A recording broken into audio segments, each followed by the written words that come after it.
ಬಾಗಲಕೋಟೆಯಲ್ಲಿರುವಂತಹ ಕುರ್ಬರ್ಸರ್ಸ್ ಎನ್ಯುಎನ್ English ಅಕಾಡೆಮಿಗೆ ಸ್ವಾಗತ. ಇವತ್ತಿನ ವಿಡಿಯೋದಲ್ಲಿರುವಂತಹ ಚರ್ಚೆ ವಿಷಯ KWKS. ಹಿಂಗಂದ್ರೇನು ತಮಗೆಲ್ಲ ಆಶ್ಚರ್ಯ ಆಗ್ಬೋದು. ಬಹಳ ಸರಳವಾಗಿ ಒಂದೇ ವಾಕ್ಯದಲ್ಲಿ ಹೇಳೋದಂದ್ರೆ, ಇಂಗ್ಲಿಷ್ ವಾಕ್ಯಗಳನ್ನು ಯಾವ ರೀತಿಯಾಗಿ ಕನ್ನಡದಲ್ಲಿ ಸ್ಪಷ್ಟವಾಗಿ ತಪ್ಪಿಲ್ಲದೆ ಅರ್ಥ ಮಾಡ್ಕೊಳ್ಬೇಕು ಅನ್ನೋ ಒಂದು ವ್ಯವಸ್ಥೆಗೆ, ಒಂದು ತಂತ್ರಕ್ಕೆ ನಾನು ಕೊಟ್ಟಂತ ಹೆಸರು KWKS. ಅದನ್ನು ನಾನು ಈ ಒಂದೊಂದಾಗಿ ಉದಾಹರಣೆ ಮೂಲಕ ತಮಗೆ ವಿವರಣೆ ಕೊಡಲಿಕ್ಕೆ ಇಷ್ಟಪಡ್ತೀನಿ. ನೋಡಿ, ಒಂದು ವಾಕ್ಯ, ಯಾವುದೇ ಇಂಗ್ಲಿಷ್ ವಾಕ್ಯ ನಾವು ಸರಿಯಾಗಿ ಅರ್ಥ ಮಾಡ್ಕೊಳ್ಬೇಕು. ಆ ಅರ್ಥ ಮಾಡ್ಕೊಳ್ಳೋಕೆ ನಾವು ಬಳಸಬೇಕಾದಂಥ, ನಾವು ಅನುಸರಿಸಬೇಕಾದಂಥ ಕೆಲವೊಂದು ಬಹಳ ಮುಖ್ಯವಾದಂಥ ಅಂಶಗಳನ್ನು ತಮ್ಮ ಜೊತೆ ಚರ್ಚೆ ಮಾಡಲಿಕ್ಕೆ ಇಷ್ಟಪಡ್ತಾ ಇದ್ದೀನಿ.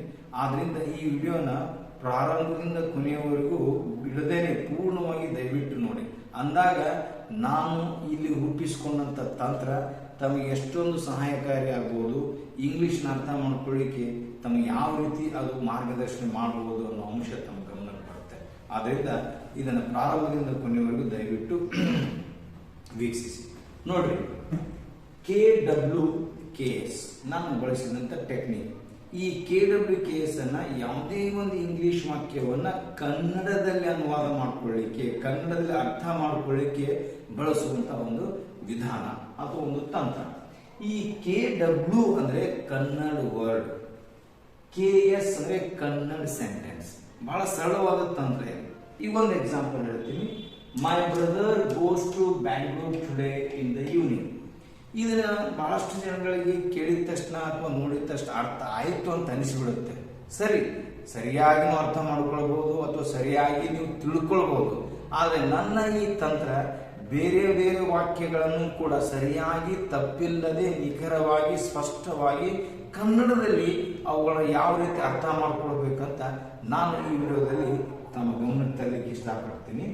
ಮೈ brother goes to Bangalore today in the evening. ಇದಕ್ಕೆ ನಾವು ಮೊದಲಿಗೆ KW ಮಾಡಬೇಕು. KW ಅಂದ್ರೆ ಕನ್ನಡ ವರ್ಡ್. ಕನ್ನಡ ವರ್ಡ್ ಅಂದ್ರೆ ಇಂಗ್ಲಿಷ್ನ ಪ್ರತಿಯೊಂದು ಶಬ್ದಕ್ಕೆ ಅದಕ್ಕೆ ಪೂರಕವಾದಂತ ಕನ್ನಡ ಪದ, ಅದಕ್ಕೆ ಹೇಳ್ತೀವಿ ಕನ್ನಡ ವರ್ಡ್. ಒಂದು ಸರಳವಾದಂತ ವಾಕ್ಯ ಮೂಲಕ ಮೈ ನನ್ನ, ಬ್ರದರ್ ಸಹೋದರ, ಗೋಸ್ ಹೋಗುತ್ತಾನೆ. ಇಲ್ಲಿ ನೀವು ಗಮನಿಸಬೇಕಾಗಿದೆ, ಇಂಗ್ಲಿಷ್ ವಾಕ್ಯ ಯಾವ ಟೆನ್ಸ್ ನಲ್ಲಿ ಇರುತ್ತೆ ಆ ಟೆನ್ಸಿನ ವರ್ಬ್ ಯೂಸ್ ಆಗಿರುತ್ತೆ. ಆ ವರ್ಬ್ ಅನ್ನ ಸರಿಯಾಗಿ ನಾವು ಅರ್ಥ ಮಾಡಿಕೊಂಡಾಗ ಆ ಟೆನ್ಸ್ ಅಂದ್ರೆ ಆ ಕ್ರಿಯೆಯ ಸಮಯ ನಮ್ಗೆ ಅರ್ಥ ಆಗುತ್ತೆ. ಇಲ್ಲಿ ಗೋಸ್ ಇರೋದ್ರಿಂದ ಹೋಗುತ್ತಾನೆ ಅನ್ಬೇಕು. ಹೋಗುವನು ಅಲ್ಲ, ಹೋದನು ಅಲ್ಲ, ಹೋಗಿದ್ದಾನೆ ಅಲ್ಲ. ಯಾಕಂದ್ರೆ ಇದಿರೋದು ಸಿಂಪಲ್ ಪ್ರೆಸೆಂಟ್ ನಲ್ಲಿ. ಹಿಂಗೆ ಇಂಗ್ಲಿಷ್ ವಾಕ್ಯಗಳು ಯಾವ ಟೆನ್ಸ್ ನಲ್ಲಿ ಇರ್ತಾವೋ ಅದೇ ಟೆನ್ಸ್ ನಲ್ಲಿ ಅರ್ಥ ಮಾಡ್ಕೊಳ್ಬೇಕು. ಇದು ನೆನಪಿಟ್ಕೊಳ್ಬೇಕು ಅಂತ ಅತ್ಯಂತ ಮುಖ್ಯವಾದದ್ದು. ಮತ್ತು ಈ ವರ್ಬ್ ನಾವು ಕನ್ನಡದಲ್ಲಿ ತಗೊಳ್ಳುವಾಗ ಅದಕ್ಕೆ ಪೂರ್ವಕವಾಗಿ ನಾವು ಸಬ್ಜೆಕ್ಟ್ ಅನ್ನು ನೋಡ್ಕೊಂಡಿರ್ಬೇಕು. ಇಲ್ಲಿ ನನ್ನ ಸಹೋದರ ಅನ್ನೋ ಒಂದು ಸಬ್ಜೆಕ್ಟ್ ಇರುವುದರಿಂದ ಹೋಗುತ್ತಾನೆ. ಅದೇ ಒಂದು ವೇಳೆ ನನ್ನ ಸಹೋದರಿ ಅಂತಿದ್ರೆ ಹೋಗುತ್ತಾಳೆ. ಒಂದು ವೇಳೆ ಅದು ನಾನು ಇತ್ತಂದ್ರೆ ಹೋಗುತ್ತೇನೆ, ನೀನಿದ್ರೆ ಹೋಗುತ್ತಿ. ಈ ಎಲ್ಲಾ ಸೂತ್ರಗಳನ್ನು ನೋಡ್ಕೊಂಡು ನಾವು KW ಮಾಡ್ತಾ ಹೋಗೋದು. ಅದಕ್ಕೆ ಸುಮ್ಮನೆ ಯಾವುದೋ ಒಂದು ಶಬ್ದ ಅಂತಲ್ಲ. ಆ ನಂತರ ಟು ಬೆಂಗಳೂರು. ನೋಡಿ, ಬಹಳಷ್ಟು ಜನಗಳಿಗೆ ಸರಿಯಾಗಿ ತಿಳಿದಿದೆ ಅನಿಸಿದ್ರು ಕೂಡ ಹಿಂಗೆ ವ್ಯವಸ್ಥಿತವಾಗಿ ಹೋಗೋದು ಮುಂದ್ರೆ ಏನೇನು ತಪ್ಪುಗಳು ಆಗುವಂತ ಸಾಧ್ಯತೆಗಳನ್ನ ನಾವು ಕಡಿಮೆ ಮಾಡಬಹುದು. ನೋಡ್ರಿ, ಇದು ಪ್ರಿಪೋಸಿಷನ್ ಟು. ಯಾವತ್ತು ನೆನಪಿಟ್ಕೊಳ್ರಿ, ಪ್ರಿಪೋಸಿಷನ್ ಬಂದ್ರೆ ಅದಕ್ಕೆ ಮುಂದೊಂದು ಅಬ್ಜೆಕ್ಟ್ ಬಂದಿರುತ್ತೆ. ಅವು ಎರಡೂ ಪದಗಳನ್ನ ಸೇರಿಸಿ ಒಂದು ಕಾರಣ. ಈ KW ಅಂದ್ರೆ ಒಂದು ಕನ್ನಡ ಶಬ್ದವನ್ನು ಅನ್ಲಿಕ್ಕೆ ಇಂಗ್ಲಿಷ್ ನಲ್ಲಿ ಒಂದೇ ಶಬ್ದ ಇದ್ರೆ ಒಂದನ್ನೇ KW ಮಾಡ್ಕೋಬೇಕು. ಒಂದು ಕನ್ನಡ ಶಬ್ದ ಅನ್ಲಿಕ್ಕೆ ಅಲ್ಲಿ ಒಂದು ಅಥವಾ ಎರಡು ಅಥವಾ ಮೂರು ಶಬ್ದ ಇದ್ರೆ ಮೂರು ಕೂಡಿ ಒಂದು ಕಾರಣ ಮಾಡ್ಕೋಬೇಕು. ಎರಡಿದ್ರೆ ಎರಡು ಕೂಡಿ ಒಂದು ಮಾಡ್ಕೋಬೇಕು. ಇಲ್ಲಿ ಎರಡು ಇರೋದ್ರಿಂದ ಟು ಬೆಂಗಳೂರು, ಬೆಂಗಳೂರಿಗೆ ಹಿಂಗೆ ಅನ್ಬೇಕು. ಈಗ ನೋಡೋಣ ಮುಂದೆ ಟುಡೇ ಇಂದು. ಆಮೇಲೆ ನೋಡಿ ಇನ್ ದ ಈವ್ನಿಂಗ್ ನೋಡೋಣ. ಇನ್ ಒಳಗೆ, ದ ಮೀನಿಂಗ್ ಇಲ್ಲ, ಈವ್ನಿಂಗ್ ಸಾಯಂಕಾಲ. ಆದ್ರೆ ನಾವು ಒಂದೊಂದನ್ನೇ ಇಂಗ್ಲಿಷ್ ಪದ ಹೊಡಿತಾ ಹೋದ್ರೆ ಅದು ನಿಖರವಾದ ಸ್ಪಷ್ಟವಾದ ಅರ್ಥ ಕೊಡೋದಿಲ್ಲ. ಅದಕ್ಕೆ ಪ್ರಿಪೋಷನ್ ಬಂದಂತ ಸಂದರ್ಭದಲ್ಲಿ ಮುಂದೆ ಬರುವಂತದ್ರ ಆಬ್ಜೆಕ್ಟ್ ಜೊತೆನೇ ನಾವು ಸೇರಿಸ್ಕೊಂಡು ಕನ್ನಡ ಒಂದು ಪದವನ್ನು ಮಾಡ್ಕೊಳ್ಳೋದು. ಇನ್ ದ ಈವ್ನಿಂಗ್, ಸಾಯಂಕಾಲ, ಅದನ್ನ ನಾವು ಒಡೆದೊಡೆದು ತಗೊಂಡ್ರೆ ಸಾಯಂಕಾಲದಲ್ಲಿ ಅನ್ನುತ್ತೆ. ಅದನ್ನ ಕನ್ನಡದಾಗ ದಲ್ಲಿ ಅನ್ನೋದಿಲ್ಲ, ಸಾಯಂಕಾಲ, ಸಾಯಂಕಾಲ ಅಥವಾ ಸಂಜೆ ಅಂತೀವಿ. ಈ ರೀತಿ ಕೆಲವೊಂದ್ಸಲ ಕನ್ನಡದಲ್ಲಿ ಯಾವ ರೀತಿ ಅದನ್ನ ಬದಲಾವಣೆ ಮಾಡಿದರೆ ಸಮರ್ಪಕ ಅನಿಸುತ್ತೆ, ಸರಿ ಅನಿಸುತ್ತೆ, ಆ ರೀತಿನೇ ಕನ್ನಡದಲ್ಲಿ ಅನುವಾದ ಮಾಡ್ಕೊಳ್ಬೇಕು. ಈ ರೀತಿ ಪ್ರತಿಯೊಂದು ಇಂಗ್ಲಿಷ್ ಪದಕ್ಕೆ ಕನ್ನಡ ಪದವನ್ನು ಕೊಡೋ ಮೆಥಡಿಗೆ ನಾನೇನಂತೀನಿ KW. ದಯವಿಟ್ಟು ನೆನಪಿಟ್ಕೊಡ್ರಿ, ಬಹಳ ಅದ್ಭುತವಾದಂತ ಇದು ವಿಧಾನ. ಯಾವುದೇ ಇಂಗ್ಲಿಷ್ ವಾಕ್ಯ ಬರಲಿ ಮೊದಲು KW ಮಾಡೋದನ್ನ ಕಲ್ಕೋಬೇಕು. ಈ KW ಅದು ಕೆಳಗಡೆನೆ ನಾವು ಇಡ್ತಾ ಹೋದ್ಮೇಲೆ ಒಂದು ವಾಕ್ಯವನ್ನು ರಚಿಸಲಿಕ್ಕೆ ಪ್ರಯತ್ನ ಮಾಡೋದು. ಏನಾಗುತ್ತೆ ನೋಡ್ರಿ, ನನ್ನ ಸಹೋದರ ಹೋಗುತ್ತಾನೆ ಬೆಂಗಳೂರಿಗೆ ಇಂದು ಸಾಯಂಕಾಲ. ಇವುಗಳನ್ನು ಪದೇ ಪದೇ ಸ್ವಲ್ಪ ವಿಚಾರ ಮಾಡಿ ನೋಡಿದಾಗ ಒಂದು ಸ್ಪಷ್ಟವಾದ ಕನ್ನಡ ವಾಕ್ಯ ಸಿಗುತ್ತೆ. ಏನಾಗುತ್ತೆ, ನನ್ನ ಸಹೋದರನು ಇಂದು ಸಾಯಂಕಾಲ ಬೆಂಗಳೂರಿಗೆ ಹೋಗುತ್ತಾನೆ. ಇದು ಸ್ಪಷ್ಟ. ನೀವು ಅಪ್ಪಿತಪ್ಪಿ ಹೋಗುವನು ಅನ್ನೋಂಗಿಲ್ಲ, ಯಾಕಂದ್ರೆ ಸಿಂಪಲ್ ಪ್ರೆಸೆಂಟ್ ಐತಿ, ಅದೇ ಟೆನ್ಸ್ ನಲ್ಲಿ ಕನ್ನಡ ಆಗಬೇಕು. ಅದು ಯಾವ ಟೆನ್ಸು ಆ ಟೆನ್ಸಿಗೆ ಅನುಗುಣವಾಗಿ ಮತ್ತು ಯಾವ ಸೆಂಟೆನ್ಸು ಆ ಸೆಂಟೆನ್ಸಿಗೆ ಅನುಗುಣವಾಗಿನೇ ಕನ್ನಡ ಆಗಬೇಕು. ಇದನ್ನ ನಾವು ಚಾಚು ತಪ್ಪದೆ ಪಾಲಿಸ್ತಾ ಹೋದಾಗ ನಮ್ಮ ಕನ್ನಡ ವಾಕ್ಯನ ಇಂಗ್ಲಿಷ್ನಿಂದ ಕನ್ನಡದಲ್ಲಿ ವಾಕ್ಯಗಳನ್ನ ಸುಲಭವಾಗಿ ಸರಳವಾಗಿ ಅರ್ಥ ಮಾಡ್ಕೊಳ್ಬಹುದು ಮತ್ತು ಬರೀಬಹುದು. ಆದ್ರಿಂದ ಇದನ್ನ ಅಪ್ಪಿತುಪ್ಪಿ ಬೇರೆ ರೀತಿ ಬರಲಿಕ್ಕೆ ಸಾಧ್ಯ ಇಲ್ಲ. ಆದ್ರೆ ಕನ್ನಡದಲ್ಲಿ ಈ ವಾಕ್ಯದಿಂದ ಪದಗಳನ್ನ ಸ್ವಲ್ಪ ಹಿಂದು ಮುಂದೆ ಮಾಡಬಹುದು. ನೀವೇನ್ ಮಾಡಬಹುದು, ಇಂದು ಸಾಯಂಕಾಲ ಬೆಂಗಳೂರಿಗೆ ಹೋಗುತ್ತಾನೆ ನನ್ನ ಸಹೋದರನು ಅನ್ಬಹುದು, ಅಥವಾ ಹೋಗ್ತಾನೆ ಇವತ್ತು ನನ್ನ ಬ್ರದರ್ ಬೆಂಗಳೂರಿಗೆ ಸಾಯಂಕಾಲ ಅನ್ಬಹುದು. ನೀವು ಕನ್ನಡದಲ್ಲಿ ಬರೆಯುವಾಗ ಅರ್ಥ ಮಾಡ್ಕೊಳ್ಳಿ, ಹೆಂಗಾರು ಮಾಡ್ಕೊಳ್ರಿ, ಅದು ಸ್ಪಷ್ಟವಾಗಿ ವರ್ಬ್ ಮಾತ್ರ ನಿಖರವಾಗಿ ಅರ್ಥ ಆಗಿರ್ಬೇಕು. ಹೋಗುತ್ತಾನೆ ಆಗ್ಬೇಕು. ಅದು ಯಾವ ಕಾರಣಕ್ಕೂ ಹೋಗುವನು ಆಗೋದಿಲ್ಲ ಅಥವಾ ಹೋದನು ಆಗೋದಿಲ್ಲ, ಹೋಗಿದ್ದಾನೆ ಆಗೋದಿಲ್ಲ. ಯಾಕಂದ್ರೆ ಇಲ್ಲಿ ಟೆನ್ಸ್ ಇರೋದು ಸಿಂಪಲ್ ಪ್ರೆಸೆಂಟ್ ಟೆನ್ಸ್. ಆ ಸಿಂಪಲ್ ಪ್ರೆಸೆಂಟ್ ಮುಂದೆ ನಡೆಯುವ ಕ್ರಿಯೆ ನೀಡುತ್ತೆ. ಇದು ನಾವು ಸ್ಪಷ್ಟವಾಗಿ ಅರ್ಥ ಮಾಡ್ಕೊಳ್ಬೇಕು. ಈ ರೀತಿ ಯಾವುದೇ ಒಂದು ಇಂಗ್ಲಿಷ್ ವಾಕ್ಯವನ್ನ ನಾವು ಕನ್ನಡದಲ್ಲಿ ಈ ವಿಧಾನದ ಮೂಲಕ KW ಅಂದ್ರೆ ಕನ್ನಡ ವರ್ಡ್, ಕೇಸ್ ಅಂದ್ರೆ ಕನ್ನಡ ಸೆಂಟೆನ್ಸ್. ಪ್ರತಿಯೊಂದು ಇಂಗ್ಲಿಷ್ನ ಕನ್ನಡ ಪದವನ್ನು ಇಡ್ತಾ ಹೋಗಿ ಆಮೇಲೆ ಒಂದ್ 2-3 ಸಲ ಅದನ್ನ ಪದಗಳನ್ನು ನಾವು ಜೋಡಿಸ್ಲಿಕ್ಕೆ ಪ್ರಯತ್ನ ಮಾಡಿದಾಗ ಒಂದು ನಿಖರವಾದ ಸ್ಪಷ್ಟವಾದ ಕನ್ನಡ ವಾಕ್ಯ ಸಿಗುತ್ತೆ. ಅದಕ್ಕೆ KS ಕನ್ನಡ ಸೆಂಟೆನ್ಸ್. ನನ್ನ ಸಹೋದರನು ಇಂದು ಸಾಯಂಕಾಲ ಬೆಂಗಳೂರಿಗೆ ಹೋಗುತ್ತಾನೆ.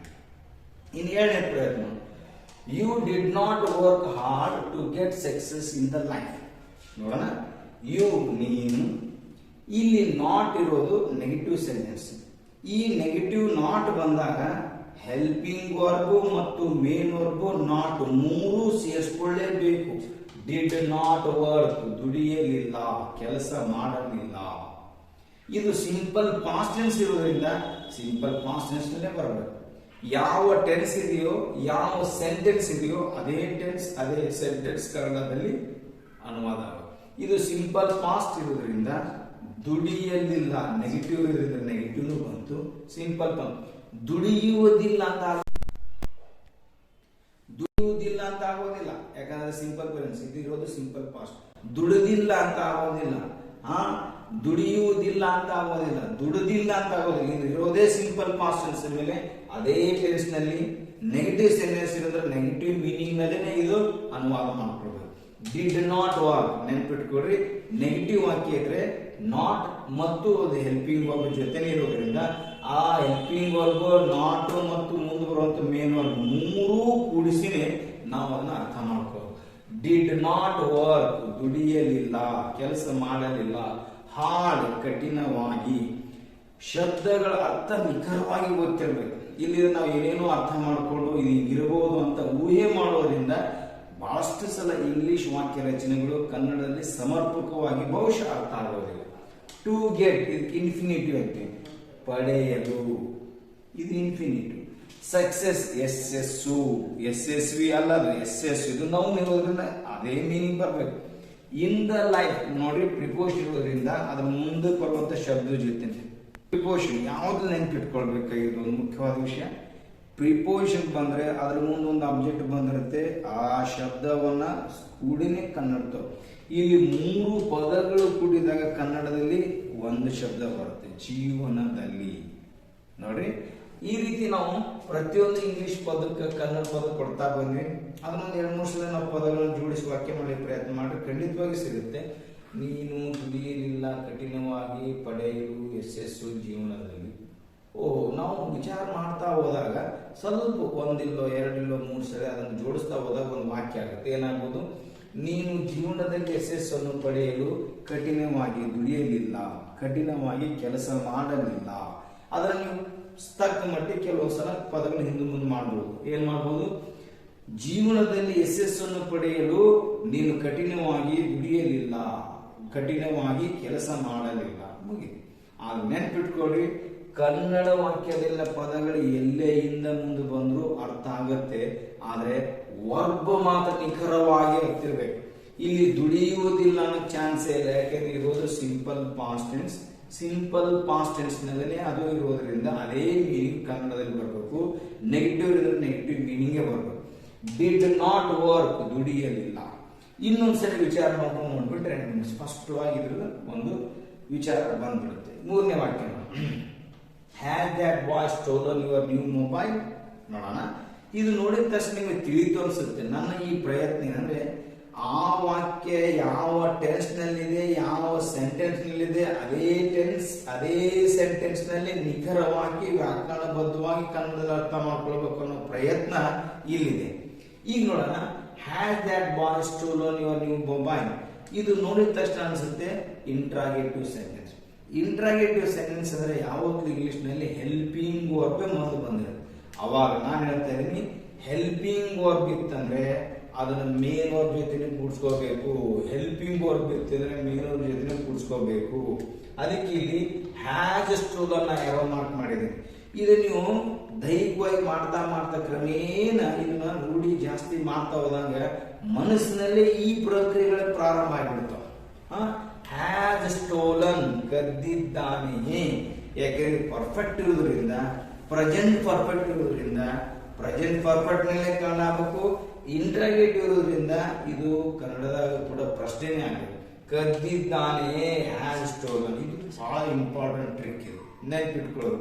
ನಾವು ನಿಖರವಾಗಿ ಈ ಒಂದು ವಿಧಾನವನ್ನು ಅಳವಡಿಸ್ಕೊಂಡ್ರೆ ಯಾವುದೇ ಇಂಗ್ಲಿಷ್ ವಾಕ್ಯವನ್ನ ನಿಖರವಾಗಿ ನಾವು ಕನ್ನಡದಲ್ಲಿ ಅರ್ಥ ಮಾಡ್ಕೊಳ್ಬಹುದು, ಯಾವ ತಪ್ಪುಗಳಿಲ್ಲದೆ. ಆದ್ರೆ ಅದಕ್ಕೆ ಸ್ವಲ್ಪ ಪ್ರಯತ್ನ ಬೇಕು, ರೂಢಿ ಬೇಕು. ಪ್ರಯತ್ನ ರೂಢಿ ಎರಡು ಸಾಗಿದಾಗ ಅದು. ಹ್ಯಾಸ್ ಸ್ಟೋಲನ್, ಕದ್ದಿದ್ದಾನೆ. ಇಲ್ಲಿ ಕದ್ದಿದ್ದಾನೆ ಅನ್ನಂಗಿಲ್ಲ, ಕದ್ದಿದ್ದಿ ಅನ್ನಂಗಿಲ್ಲ. ಯಾಕಂದ್ರೆ ಇಲ್ಲಿ ಇರೋದು ಸಬ್ಜೆಕ್ಟ್ ದ್ಯಾಟ್ ಬಾಯ್, ಆ ಹುಡುಗ. ಯಾವತ್ತೂ ನಾವು ವರ್ಬ್ ಅನ್ನು ತೆಗೊಳ್ಳುವಾಗ ಆ ಟೆನ್ಸ್ ಮತ್ತು ಆ ಸಬ್ಜೆಕ್ಟ್ ಅನ್ನ ತಲೆಯಲ್ಲಿ ಇಟ್ಕೊಂಡು ಅದರ ಕನ್ನಡ ಅರ್ಥವನ್ನು ತಗೊಂಡು. Has stolen, ಕದ್ದಿದ್ದಾನೆ. ದ್ಯಾಟ್, ಆ ಬಾಯ್, ಹುಡುಗ. ಯುವರ್, ನಿನ್ನ. ನ್ಯೂ, ಹೊಸ. ಮೊಬೈಲ್ ಅನ್ನು. ಇಲ್ಲಿ ಮೊಬೈಲ್ ಅನ್ನೋದು ಆಬ್ಜೆಕ್ಟ್ ಇರೋದ್ರಿಂದ ಮೊಬೈಲ್ ಅನ್ನು ಅಂತ ಅರ್ಥ ಮಾಡ್ಕೊಂಡ್ರೆ ಕನ್ನಡ ಸರಳ. ಅವಾಗ ಒಂದ್ 2-3 ಸಲ ನೋಡ್ಕೊಂಡ್ರೆ ಏನಾಗುತ್ತೆ? ಆ ಹುಡುಗನು ನಿನ್ನ ಹೊಸ ಮೊಬೈಲ್ ಅನ್ನು ಕದ್ದಿದ್ದಾನೆ. ಅದನ್ನ ಆಡ್ಕೊಂಡಾಗ ಆ ಹುಡುಗ ನಿನ್ನ ಹೊಸ ಮೊಬೈಲ್ ತುಡುಗು ಮಾಡಿ ನಾನು, ಅದೇ ಅರ್ಥ ಇಲ್ಲಿದೆ. ನೋಡ್ರಿ, ಪ್ರಶ್ನೆ ಅದು ಪ್ರಶ್ನೆನೇ ಆಯ್ತು. ಇದು ಪರ್ಫೆಕ್ಟ್ ಟೆನ್ಸ್. ಪರ್ಫೆಕ್ಟ್ ಟೆನ್ಸ್ ನಲ್ಲಿ ಕದ್ದಿದ್ದಾನೆ, ಪರ್ಫೆಕ್ಟ್ ಟೆನ್ಸ್. ಈ ರೀತಿ ಈ ಇಂಗ್ಲಿಷ್ ನ ವರ್ಬ್ ಅನ್ನ ಕನ್ನಡದಲ್ಲಿ ತೊಳ್ಬೇಕಾದ್ರೆ ಆ ವಾಕ್ಯ ಯಾವ ಟೆನ್ಸ್ ಮತ್ತು ಯಾವ ಸೆಂಟೆನ್ಸ್ ಇದೆ ಅರ್ಥ ಮಾಡ್ಕೊಳ್ಳೋದು. ಆಮೇಲೆ ಇನ್ನೊಂದು ಕಿವಿ ಮಾತು ನಮ್ಗೆ ಹೇಳೋದಂದ್ರೆ, ಈ ಒಂದು ವಾಕ್ಯ ಬಂತು, ನಿಮ್ಗೆ ಯಾವ್ಯಾವ ಗೊತ್ತಾಗ ಅದಕ್ಕೆ ಯಾವ್ಯಾವ ಶಬ್ದ ಮಾಡ್ಕೊಂಡ್ತೀವಿ. ಇವಾಗ ಪ್ರಾರಂಭದಿಂದನೇ ಪ್ರಾರಂಭ ಆಗ, ಮೊದಲ ಶಬ್ದದಿಂದಲೇ ಪ್ರಾರಂಭ ಆಗ. ನನಗೆ ಬರ್ತಾ ಇಲ್ಲ, ಪ್ರಯತ್ನ ಮಾಡೋದು. ಇನ್ನೂ ಬರ್ತಾ ಇಲ್ಲ, ಮತ್ತೆ ಪ್ರಯತ್ನ ಮಾಡೋದು. ಸುಮ್ಮನೆ has that boy stolen your new mobile ಅಂದ್ರೆ ಮೊಬೈಲ್ ಇಲ್ಲ. ಪ್ರತಿಯೊಂದು ಶಬ್ದ ಒಂದೊಂದೇ ಕೇಡಗಳು ತಗೊಳ್ತಾನೆ ಹೋಗ್ಬೇಕು. ಅವಾಗ ಒಂದು ಲಿಂಕ್ ಸಿಗುತ್ತೆ. ಅದನ್ನ ಪದೇ ಪದೇ ಒಂದ್ 2 ನಿಮಿಷ ರಿಪೀಟ್ ಮಾಡ್ಕೊಂಡ್ರೆ ವಾಕ್ಯ, ಆ ಹುಡುಗನು ನಿನ್ನ ಹೊಸ ಮೊಬೈಲ್ ಅನ್ನು ಕದ್ದಿದ್ದಾನೆ. ಆ ಹುಡುಗ ನಿನ್ನ ಹೊಸ ಮೊಬೈಲ್ ತುಡುಗು ಮಾಡೇ ನಾನು. ಇದು ಪಕ್ಕ. ಈ ರೀತಿಯ ಇಂಗ್ಲಿಷ್ ವಾಕ್ಯ ಇದೇ ರೀತಿ ಕನ್ನಡ ಅಂತ ನಮ್ಗೆ ಗೊತ್ತಾಗುತ್ತೆ. ಅವಾಗ ಕ್ರಮೇಣ ನಮ್ಮ ಈ ರೀತಿಯ ಕನ್ನಡಗಳನ್ನ ಇಂಗ್ಲಿಷ್ ನಲ್ಲಿ, ಅದನ್ನ ಈಗಾಗಲೇ ಹಿಂದಿನ ಒಂದು ವಿಡಿಯೋದಲ್ಲಿ ಡಿಸ್ಕಸ್ ಮಾಡಿದ್ವಿ. MFS ಟೆಕ್ನಿಕ್ ನಲ್ಲಿ ಅಂದ್ರೆ ಕನ್ನಡ ವಾಕ್ಯಗಳನ್ನ ಇಂಗ್ಲಿಷ್ಗೆ ಹೋಗ್ತಾರೆ. MFS ಟೆಕ್ನಿಕ್ ಅಂದ್ರೆ ಮಾರ್ಕಿಂಗ್ ಫಾರ್ಮುಲಾ ಸೆಂಟೆನ್ಸ್. ಅದೇ ಇಂಗ್ಲಿಷ್ ವಾಕ್ಯನ ಕನ್ನಡದಲ್ಲಿ ಮಾಡ್ಕೊಳ್ಬೇಕಾದ್ರೆ KWKS ಟೆಕ್ನಿಕ್. ಇನ್ನೊಂದು ವಾಕ್ಯ, doesn't India win today's match against England. ಏನನ್ನ ಇಂಗ್ಲಿಷ್ ವಾಕ್ಯ ಹೇಳಲಿಕ್ಕೆ ಇಷ್ಟಪಡ್ತಾ ಇದೆಯೋ ಅದನ್ನೇ ನಾವು ಕನ್ನಡದಲ್ಲಿ ಅರ್ಥ ಮಾಡ್ಕೊಳ್ಬೇಕು. ಸುಮ್ಮನೆ ನೋಡಿದ ತಕ್ಷಣ ಹಿಂಗೆ ಇರಬಹುದಂತ ಊಹೆ ಮಾಡೋದಲ್ಲ. ನನ್ನ ಪ್ರಯತ್ನ ಊಹೆ ಮಾಡೋದಲ್ಲ, ನಿಖರವಾಗಿ ಸ್ಪಷ್ಟವಾಗಿ ಯಾವ ಅರ್ಥವನ್ನು ಕೊಡ್ತಾ ಇದೆ ಅದೇ ಅರ್ಥವನ್ನು ಕನ್ನಡ ತೊಗೊಳ್ಬೇಕಾಗಿದೆ. ಅದಕ್ಕೆ ನೋಡೋಣ, doesn't India win today's match against England. ಈಗ ನೋಡೋಣ, ಇದು ನೆಗೆಟಿವ್ ಇಂಟಾಗೇಟಿವ್ ಇರೋದ್ರಿಂದ ಹೆಲ್ಪಿಂಗ್ ವರ್ಬ್ ಮುಂದೆ ಬರಲೇಬೇಕು ಮತ್ತು ನಾಟ್ ಶಾರ್ಟ್ ಫಾರ್ಮ್ ನಲ್ಲಿ ಇರಲೇಬೇಕು. ನಾನು ಪದೇ ಪದೇ ಹೇಳ್ತಾ ಇದ್ದೀನಿ, ಹೆಲ್ಪಿಂಗ್ ವರ್ಬ್ ಅಂದ್ರೆ ಆ ವಾಕ್ಯದಲ್ಲಿ ಮೇನ್ ವರ್ಬ್ ಇದ್ರೆ ಆ ಹೆಲ್ಪಿಂಗ್ ವರ್ಬ್ ಅನ್ನ ಮೇನ್ ವರ್ಬ್ ಜೊತೆ ಕೂಡಿಸ್ಕೋಬೇಕು. ಅದು ಪ್ರಶ್ನೆ ಇರುವುದರಿಂದ ಅವನ್ನ ನಾವು ಈ ರೀತಿ ಎರೋ ಮಾರ್ಕ್ ಮಾಡ್ಕೊಳ್ಳೋದನ್ನ ಪ್ರಾರಂಭದಲ್ಲಿ ಕಲಿಬೇಕು. ನಂತರ ಕ್ರಮೇಣ ಮನಸ್ಸಿನಲ್ಲಿ ತಾವೇ ಅವು ಕೆಲಸ ಮಾಡಿ. ಡಸಂಟ್ ವಿನ್ ನೆಗೆಟಿವ್ ಇಂಟಾಗೇಟಿವ್ ಇರೋದ್ರಿಂದ ಗೆಲ್ಲುವುದಿಲ್ಲವೇ. ಸಿಂಪಲ್ ಪ್ರೆಸೆಂಟ್ ಟೆನ್ಸ್ ಐತಿ, ನೆಗೆಟಿವ್ ಇಂಟಾಗೇಟಿವ್ ಅದೇ ಮೀನಿಂಗ್ ಬರಬೇಕು, ಗೆಲ್ಲುವುದಿಲ್ಲವೇ. ಇಂಡಿಯಾ ಭಾರತ, ಟುಡೇಸ್ ಇಂದಿನ ನೆನಪಿಟ್ಕೊಳ್ಳಿ ಸರಿಯಾಗಿ. ಮ್ಯಾಚ್ ಪಂದ್ಯ, ಅಗೇನ್ಸ್ಟ್ ಪ್ರಿಪೋಸಿಷನ್ ಅದರ ಮುಂದಿನ ಶಬ್ದ ಕೂಡಿಸ್ಕೋಬೇಕು. ಅಗೇನ್ಸ್ಟ್ ಇಂಗ್ಲೆಂಡ್, ಇಂಗ್ಲೆಂಡ್ ವಿರುದ್ಧದ. ಇದು ಬಹಳ ನಿಖರ ತಿಳಿದೇ ಬಿಡುತ್ತೆ. ಬಹಳಷ್ಟು ವಿಷಯಗಳು ಸೂಕ್ಷ್ಮವಾಗಿ ನಾವಿಲ್ಲಿ ಗಮನಿಸಬೇಕಾಗಿದೆ. ನೋಡ್ರಿ, ಭಾರತವು ಇಂಗ್ಲೆಂಡ್ ವಿರುದ್ಧದ ಇಂದಿನ ಪಂದ್ಯವನ್ನು ಗೆಲ್ಲುವುದಿಲ್ಲ ಮೀನಿಂಗ್. ನೀವು ಒಂದ್ಸಲ ಕನ್ಫ್ಯೂಷನ್, ಭಾರತ ಇವತ್ತು ಇಂಗ್ಲೆಂಡ್ ವಿರುದ್ಧ ಪಂದ್ಯವನ್ನು ಗೆಲ್ಲುವುದಿಲ್ಲ, ಹಂಗಿಲ್ವೇ ಇಲ್ಲ. ಇಂದಿನ ಪಂದ್ಯ ಯಾರ ವಿರುದ್ಧ? ಇಂಗ್ಲೆಂಡ್ ವಿರುದ್ಧ. ಅದು ಹೆಂಗೈತಿ ಹಂಗೆ ಕಾಣರ್ಥ ಆಗಬೇಕು. ಭಾರತವು ಇಂಗ್ಲೆಂಡ್ ವಿರುದ್ಧದ ಇಂದಿನ ಪಂದ್ಯ, ಟುಡೇಸ್ ಮ್ಯಾಚ್. ಇವು ತಿಳ್ಕೋಬೇಕು. ಅದು ಹೆಂಗಿದೆಯೋ ಹಂಗೆ ಅರ್ಥ ಆಗಬೇಕು.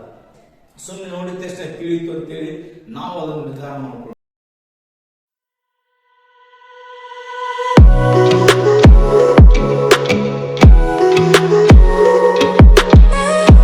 ಈ ವಾಕ್ಯ ನೋಡ್ರಿ, ಭಾರತವು ಇಂಗ್ಲೆಂಡ್ ವಿರುದ್ಧದ ಇಂದಿನ ಪಂದ್ಯವನ್ನು ಗೆಲ್ಲುವುದಿಲ್ಲವೇ. Simple present, negative interrogative. ಮುಗಿಯಿತು, ಸ್ಪಷ್ಟವಾಗಿ. ಇದನ್ನ ಗೆದ್ದಿಲ್ಲವೇ, ಗೆಲ್ಲಲಿಲ್ಲವೇ, ಗೆಲ್ಲಬಲ್ಲದೆ, ಗೆಲ್ಲಲಾರದೆ ಯಾವ ಸಾಧ್ಯತೆಗಳಿಲ್ಲ. ಯಾಕಂದ್ರೆ ಇಲ್ಲಿರೋದು ಸಿಂಪಲ್ ಪ್ರೆಸೆನ್ಸ್, ಅದೇ ಮೀನಿಂಗ್ ಬರ್ಬೇಕು, ಅದೇ ಟೆನ್ಸ್. ನೆಗೆಟಿವ್ ಇಂಟಾಗೇಟಿವ್ ಇರೋದ್ರಿಂದ ನೆಗೆಟಿವ್ ಇಂಟಾಗೇಟಿವ್ ಬರಬೇಕು. ಈ ರೀತಿ ಇಂಗ್ಲಿಶಿನ ಸ್ಪಷ್ಟವಾದ ಅನುವಾದ ಇದು. ಇಲ್ಲಿ ಯಾವ ರೀತಿ ಇದು ಈಗಿದೆ ಅಂತ ಊಹೆ ಮಾಡಬಾರ್ದು. ಅದು ಇರುವಂತ ನಿಖರವಾದ ಅರ್ಥ ತಿಳ್ಕೋಬೇಕಾದ್ರೆ KW ನಲ್ಲಿನೇ ನಾವು ಆ ಟೆನ್ಸ್ ಮತ್ತು ಸಬ್ಜೆಕ್ಟ್ ಮತ್ತು ಸೆಂಟೆನ್ಸ್ ಅನ್ನು ಪರಿಗಣಿಸಿ ನಾವು ಆ ಇಂಗ್ಲಿಷ್ ವಾಕ್ಯದ ವರ್ಬನ್ನು ಸ್ಪಷ್ಟವಾಗಿ ಅರ್ಥ ಮಾಡ್ಕೊಳ್ಳೋದು ಕಲ್ತ್ರೆ ನಮಗೆ ಇಂಗ್ಲಿಷ್ ಬಹಳಷ್ಟು ಬೇಗನೆ ಅರ್ಥ ಆಗಲಿಕ್ಕೆ ಪ್ರಾರಂಭ ಆಗುತ್ತೆ. ಇನ್ನೊಂದು ವಾಕ್ಯ, your friend was in Bengaluru yesterday. ಬಹಳ ಸಲ ನಿಮ್ಗೆ ತಿಳಿದಿದ್ದು ಕೂಡ, ಆದ್ರೆ ನನ್ನ ಮೆಥಡ್ ನಲ್ಲಿ ಅದನ್ನ ಹೆಂಗೋ ಮಾಡ್ತಾ ಇದ್ದೀನಿ, ಸ್ವಲ್ಪ ನೋಡಿ. ಯುವರ್ ನಿನ್ನ, ಫ್ರೆಂಡ್ ಗೆಳೆಯ, ವಾಸ್ ಇದ್ದನು. ಇಲ್ಲಿ ಗಮನಿಸಿ, ಇಲ್ಲಿ ಹೆಲ್ಪಿಂಗ್ ವರ್ಬ್ ಇದೆ, ಆದ್ರೆ ಆ ವಾಕ್ಯದಲ್ಲಿ ಮೇನ್ ವರ್ಬ್ ಇಲ್ಲ. ಮೇನ್ ವರ್ಬ್ ಇದ್ದಾಗ ಮಾತ್ರ ಹೆಲ್ಪಿಂಗ್ ವರ್ಬ್ ಅನ್ನ ಮೇನ್ ವರ್ಬ್ ಕೂಡಿಸಿದಾಗಲೇ ಕನ್ನಡ ಮೀನಿಂಗ್ ಬರುತ್ತೆ. ಇಲ್ಲಿ ಮೇನ್ ವರ್ಬ್ ಇಲ್ಲ ಅಂದ್ರೆ ಹೆಲ್ಪಿಂಗ್ ವರ್ಬ್ ಒಂದಕ್ಕೆ ಮೀನಿಂಗ್ ಇರ್ತದೆ. ಈ ವಾಸ್ ಇದ್ದನು, ಇದು ಸ್ಪಷ್ಟ ತಿಳ್ಕೋಬೇಕು. ಇನ್ ಬೆಂಗಳೂರು, ಬೆಂಗಳೂರಿನಲ್ಲಿ ಎಸ್ಟರ್ಡೇ ನೀನು. ನೋಡ್ರಿ, ನಿನ್ನ ಗೆಳೆಯ ಅಥವಾ ನಿನ್ನ ಗೆಳೆಯನು ನಿನ್ನೆ ಬೆಂಗಳೂರಿನಲ್ಲಿ ಇದ್ದನು. ಈಗ ನಾನು ಈ ವಾಕ್ಯವನ್ನು ಯಾಕೆ ಬರ್ದಿದ್ದೀನಿ ಅಂದ್ರೆ, ಹೆಲ್ಪಿಂಗ್ ವರ್ಬ್ ಇದ್ದಂತ ವಾಕ್ಯ ಮೇನ್ ವರ್ಬ್ ಜೊತೆ ಬಂದಾಗಲೇ ಹೆಲ್ಪಿಂಗ್ ವರ್ಬ್ ಮೇನ್ ವರ್ಬ್ ಕೂಡ್ಕೋಬೇಕು ಅಂತ ಹೇಳಿ. ಆದ್ರೆ ಮೇನ್ ವರ್ಬ್ ಇಲ್ಲದ ಕೇವಲ ಹೆಲ್ಪಿಂಗ್ ವರ್ಬ್ ಇದ್ದಾಗ ಕೇವಲ ಹೆಲ್ಪಿಂಗ್ ವರ್ಬಿಗೆ ಮೀನಿಂಗ್ ಇರುತ್ತೆ. ಮೇನ್ ವರ್ಬ್ ಇದ್ದಾಗ ಹೆಲ್ಪಿಂಗ್ ವರ್ಬ್ ಮೀನಿಂಗ್ ಇರಂಗಿಲ್ಲ. ಹೆಲ್ಪಿಂಗ್ ವರ್ಬ್ ಮೀನಿಂಗ್ ತಗೋಬೇಕಾದ್ರೆ ಮೇನ್ ವರ್ಬ್ ಜೊತೆ ಕೂಡಿಸ್ಬೇಕು, ಅವಾಗ ಸ್ಪಷ್ಟ. ಅದಕ್ಕೆ ನಾನು ಹೇಳಿದ್ದೀನಿ, ಡಿಡ್ ನಾಟ್ ವರ್ಕ್, ದುಡಿಯಲಿಲ್ಲ. ಅಲ್ಲಿ ಹೆಲ್ಪಿಂಗ್ ವರ್ಬ್ ಇದೆ, ಮೇನ್ ವರ್ಬ್ ಇದೆ. ಹೆಲ್ಪಿಂಗ್ ವರ್ಬ್ ಇದೆ, ಮೇನ್ ವರ್ಬ್ ಇದೆ, ಅವಾಗ ಹೆಲ್ಪಿಂಗ್ ವರ್ಬ್ ಮೇನ್ ವರ್ಬ್ ಜೊತೆ ಕೂಡಿಸ್ಬೇಕು. ಇಲ್ಲಿ ಹೆಲ್ಪಿಂಗ್ ವರ್ಬ್ ಇದೆ, ಮೇನ್ ವರ್ಬ್ ಇಲ್ಲ, ಅದಕ್ಕೆ ಹೆಲ್ಪಿಂಗ್ ವರ್ಬ್ ಮಾತ್ರ ಮೀನಿಂಗ್ ಇರುತ್ತೆ. ವಾಸ್ ಇದ್ದನು. ನೋಡ್ರಿ ಏನಾಗುತ್ತೆ, ನಿನ್ನ ಗೆಳೆಯನು ನಿನ್ನೆ ಬೆಂಗಳೂರಿನಲ್ಲಿ ಇದ್ದನು. ಸ್ಪಷ್ಟವಾಗಿ ಬೇರೆ ಯಾವ ಅರ್ಥಗಳು ಬರೋ ಇದ್ದಾನೆ ಚಾನ್ಸೇ ಇಲ್ಲ. ಯಾಕಂದ್ರೆ ಇರೋದಿದು ಪಾಸ್ಟ್ ಟೆನ್ಸ್. ಪಾಸ್ಟ್ ಟೆನ್ಸ್ ನಲ್ಲಿ ಇರೋದ್ರಿಂದ ಕನ್ನಡ ಪಾಸ್ಟ್ ಟೆನ್ಸ್ ಇರಬೇಕು. ಸ್ಥಿತಿಯನ್ನು ಸೂಚಿಸೋದ್ರಿಂದ ಸ್ಥಿತಿನೇ ಇದೆ, ಮತ್ತು ಅಲ್ಲಿ ಅಫರ್ಮೇಟಿವ್ ಸೆಂಟೆನ್ಸ್ ಇದೆ. ಈ ರೀತಿ KW ಮಾಡುವಾಗ ಇಂಗ್ಲಿಷ್ ವಾಕ್ಯದ ಟೆನ್ಸ್ ಮತ್ತು ಸೆಂಟೆನ್ಸ್ ಗಮನದಲ್ಲಿ ಇಟ್ಕೊಂಡೆ KW ಮಾಡಿದಾಗ ಅದನ್ನು ಸರಳವಾಗಿ ನಾವು KS ಅದರ ವಾಕ್ಯ ರೂಪದಲ್ಲಿ ಅನುವಾದ ಮಾಡಿಕೊಳ್ಳಬಹುದು. ಇನ್ನೊಂದು ಕೊನೆಯ ವಾಕ್ಯ, good politician should be elected this time. ನಮ್ಗೆ ತಿಳಿದಿದೆ ಅನ್ನೋ ಭ್ರಮೆ ಇದೆ, ಆದರೆ ಆ ಭ್ರಮೆಗೆ ದೂರ ನಿಂತ್ಕೊಂಡು ಸ್ಪಷ್ಟವಾಗಿ ಆ ಇಂಗ್ಲಿಷ್ ವಾಕ್ಯ ರಚನೆಗಳ ಅರ್ಥ ಆದರೆ ನಮ್ಮ ಕನ್ನಡದ ವಾಕ್ಯಗಳು ಕೂಡ ಆ ರಚನೆಗೆ ಆಧಾರವಾಗಿ ಸಾಕಷ್ಟು ವಾಕ್ಯಗಳನ್ನು 100 ವಾಕ್ಯಗಳನ್ನು ಕಟ್ಕೊಳ್ಳಬಹುದು. ಗುಡ್ ಒಳ್ಳೆಯ ಪೊಲಿಟಿಷಿಯನ್ಸ್ ರಾಜಕಾರಣಿಗಳು ಶುಡ್ ಬಿ ಇಲೆಕ್ಟೆಡ್, ದಯವಿಟ್ಟು ನೆನಪಿಟ್ಕೊಳ್ರಿ, ಇದು ಇರೋದು ಪ್ಯಾಸಿವ್ ವಾಯ್ಸ್. ಈ ರೀತಿ ನಾನು ಹಿಂದಿನ ಒಂದು ವಿಡಿಯೋದಲ್ಲಿ ಹೇಳಿದ್ದೀನಿ, ಯಾವತ್ತೂ ಇಂಗ್ಲಿಷ್ ವಾಕ್ಯಗಳನ್ನ TVS ಚೆಕ್ ಮಾಡ್ಕೋಬೇಕು. ಅಂದ್ರೆ ಆ ಇಂಗ್ಲಿಷ್ ವಾಕ್ಯ ಯಾವ ಟೆನ್ಸ್ ನಲ್ಲಿದೆ, ಯಾವ ವಾಯ್ಸ್ ನಲ್ಲಿದೆ, ಯಾವ ಸೆಂಟೆನ್ಸ್ ನಲ್ಲಿದೆ.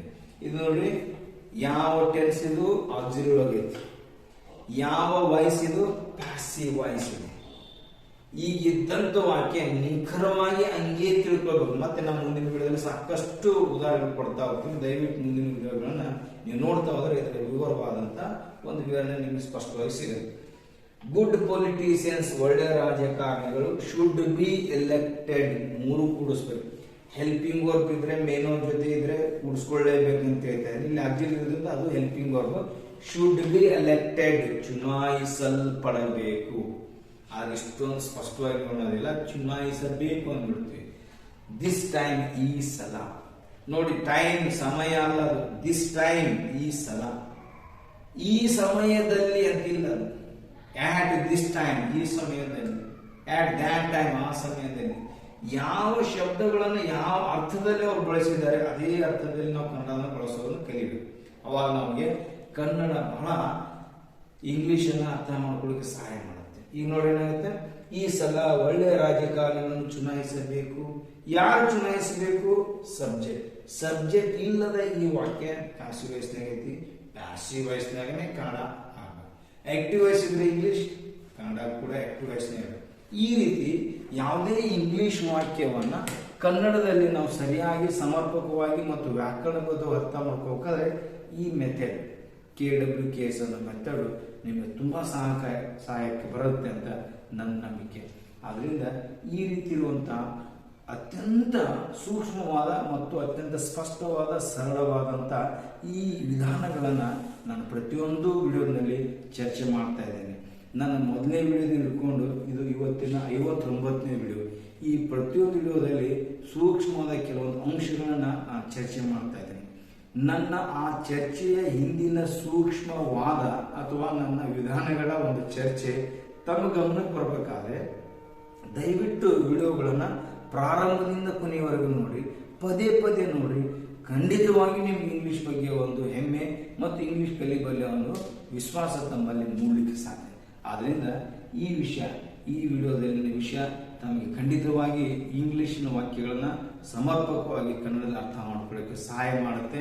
ಆದ್ರಿಂದ ಈ ಇರುವಂತ ಕೇವಲ ಈ 6 ವಾಕ್ಯಗಳನ್ನು ನೀವು ಪದೇ ಪದೇ ಗಮನಿಸ್ತಾ ಹೋದ್ರೆ ಇದನ್ನ ಆಧಾರ ಇಟ್ಕೊಂಡು ಮುಂಬರುವಂತ ನೀವು ಓದುವಂತ ಯಾವುದೇ ಇಂಗ್ಲಿಷ್ ವಾಕ್ಯವನ್ನ ಈ ವಿಧಾನಕ್ಕನುಗುಣವಾಗಿ ಟ್ರಾನ್ಸ್ಲೇಟ್ ಮಾಡ್ತಾ ಹೋದ್ರೆ ಇಂಗ್ಲಿಷ್ ವಾಕ್ಯಗಳನ್ನ ನಿಖರವಾಗಿ, ಸ್ಪಷ್ಟವಾಗಿ, ವ್ಯಾಕರಣಬದ್ಧವಾಗಿ ಕನ್ನಡದಲ್ಲಿ ನಾವು ಅನುವಾದ ಮಾಡ್ಕೊಳ್ಬಹುದು, ಅರ್ಥ ಮಾಡ್ಕೊಳ್ಬಹುದು ಅಂತ ಹೇಳ್ತಾ ಈ ವಿಡಿಯೋ ನಿಮ್ಗೆ ಇಷ್ಟ ಆಗಿದೆ ದಯವಿಟ್ಟು ಲೈಕ್ ಮಾಡಿ ಮತ್ತು ನಿಮ್ಮ ಫ್ರೆಂಡ್ಸ್ ಮತ್ತು ರಿಲೇಟಿವ್ ಜೊತೆ ದಯವಿಟ್ಟು ಇದನ್ನು ಶೇರ್ ಮಾಡ್ಕೊಳ್ಳಿ ಮತ್ತು ನಮ್ಮ ಚಾನಲ್ಗೆ ದಯವಿಟ್ಟು ಸಬ್ಸ್ಕ್ರೈಬ್ ಮಾಡ್ಕೊಳ್ಳಿ ಅಂತ ಹೇಳ್ತಾ ಈ ವಿಡಿಯೋ ಈಗ ಮುಕ್ತಾಯ ಮಾಡ್ತಾನೆ. ತಮ್ಮೆಲ್ಲರಿಗೂ ಧನ್ಯವಾದ.